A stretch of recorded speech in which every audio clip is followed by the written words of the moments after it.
Good evening students, this is Padmasri from MBA department. So today we are going to discuss about leadership on teams. So what is the role that is played by leadership on team building? So leadership can be defined as the capability to inculcate confidence in employees to achieve the objectives of the organization. So here, the main objective is to achieve the organization goals. So when the organization achieves its goals, so we have to inculcate the each and every human being goals interlink with the organization goals. So then automatically the organization goal will be achieved.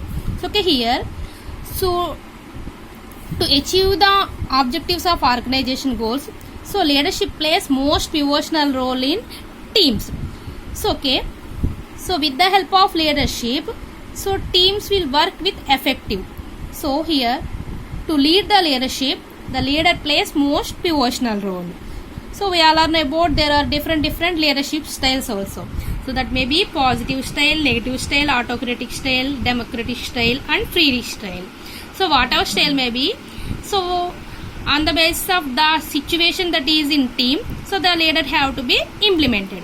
So here, so effective leadership is based upon worthy character and unselfish service of an individual towards the organization. So for the development of organization, so the leader plays most important role and he has the worthy character and he is maintaining the unselfish service also. That means he has to work for the development of organization, and moreover he has to work for the development of organization as well as team.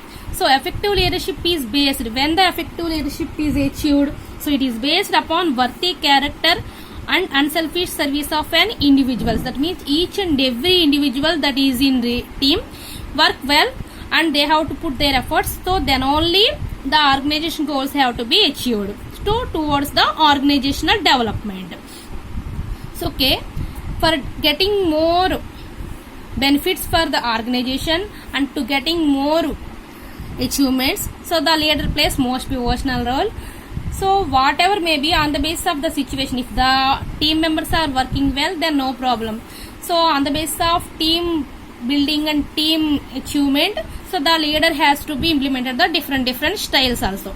So if the team members are very good well and they are participating the team development, so then he have to be implemented the democratic style or positive style or otherwise. So if the team members are not effective one and he didn't participate in decision making concept, all those things, so then he has to be implemented sometimes negative style, whatever may be. So on the basis of the situation, among teams, so the leadership also sometimes changes.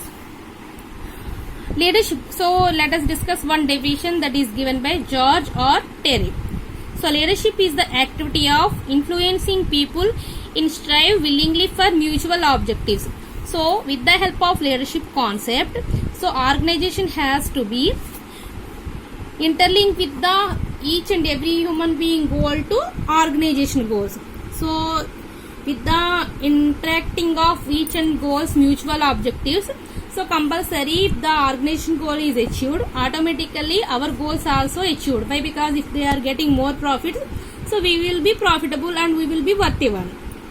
So leadership is the activity of influencing the people who is in team, so work well and work hard.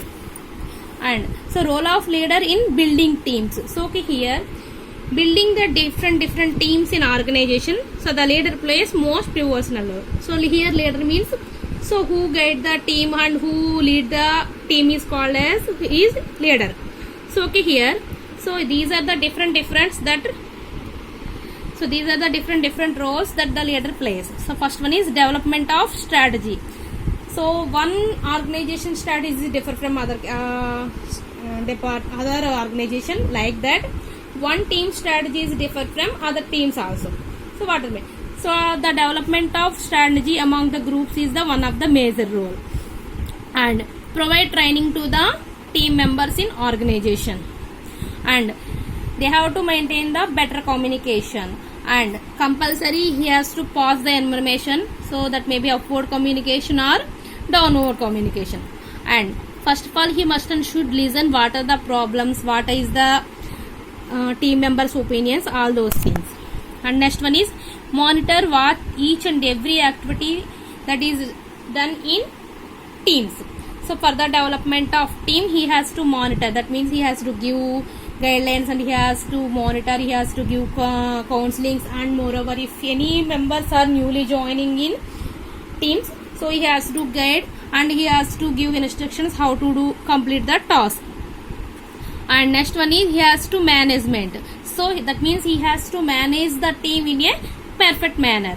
So we all know about management means, so it is the art of getting things and moreover manage the time in a perfect and systematic manner. So that means, so he has to manage the team to achieve the team goals as well as organizational goals.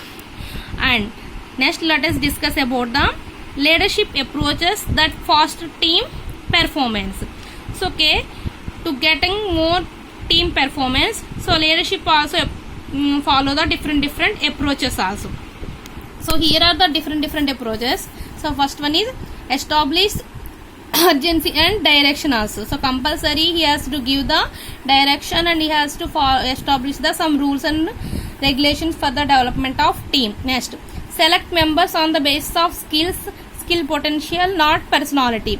So okay, selecting the members in team, so he has to give priority on the basis of skills and their skill potentials, not personality. So that means if the person is good one, so if the person is appearing very nice, don't give the priority for personalities. So for the development of team development and team performance, he has to give priority for basis of skills and skill potentiality. Next one, pay attention to first meetings and actions also. After fixing the team, so you have to pay attention for meetings. So compulsory he has to arrange the meetings and what actions we have to be taken, and set some clear rules of behavior. So after completion of setting team members, he has to fix the some rules how the team members behavior in organization and among the team members, and set and size upon a few immediate performance oriented tasks and goals. After completion of setting rules, so he has to give the performance oriented tasks on the basis of their skills and skill potentiality. He has to give the tasks and goals also. Next one, challenge the group regularly with fresh facts and information. That means compulsory monitoring and evaluation is necessary. Next, spend lots of time together. So after completion of team fixing, for the development of team performance, he has to spend a lot of time for each and every member, and not only leader, remaining persons also involved with team performance and development. And next one is explore the power of positive feedback, recognition, reward also. Now so after completion of team building, so the leader are also lazy and remaining persons also lazy, it is not the correct way. So compulsory he has to exploit the power of positive feedbacks, recognition and rewards. So he has to give some role and responsibilities, and he has to take the different feedbacks, and he has to sometimes he has to appreciate the remaining members, and he has to recognize the team members efforts also. And if they are performing very well, so they compulsory they will be rewarded also. So then only the teams will be achieved their goals, and so then only the leadership must be rewarded. So this is about leadership on teams. Thank you.